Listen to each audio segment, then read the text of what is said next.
عبد الرؤوف مكمل معانا ومفيش مدرب أجنبي وفقا للي قاله الصحفي المقرب من جون إدوارد عمرو جاب الله النهارده. مبدئيا أنا ما عنديش مشكلة مع أحمد عبد الرؤوف. الراجل مدرب شاب في بداية كاريره، واضح عليه إن عنده من الإمكانيات، محتاج خبرات ودراسة وفترات معايشة زي أي مدرب في المرحلة دي من كاريره الفني. لكن هل بقى الزمالك بوضعه الحالي وقيمته الناقصة المليانة عيوب دي يستحمل مدرب في وضع عبد الرؤوف؟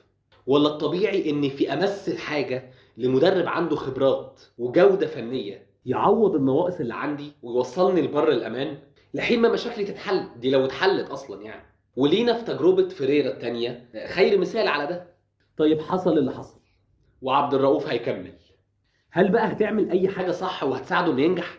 مش بس انك تجيب له صفقات محترمه وتخلصه من اللعيبه الكسر اللي معاه، لا، هل هتضيف كفاءات فنيه حقيقيه في جهازه الفني تساعده وتضيف ليه؟ وديك وفرت في فلوس المدرب. ادفع بقى 20% من الفلوس دي في مساعدين اجانب يفرقوا مع الراجل الصغير.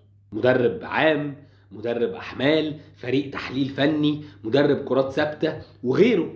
هل الاداره بقى اللي احنا شايفينها دي هتعمل كده؟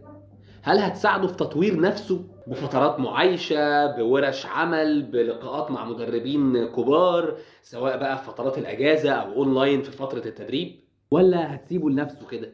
الحقيقة إن مفيش ولا رصيد ولا أمارة للمجلس ده إنه هيعمل أي حاجة صح على الإطلاق.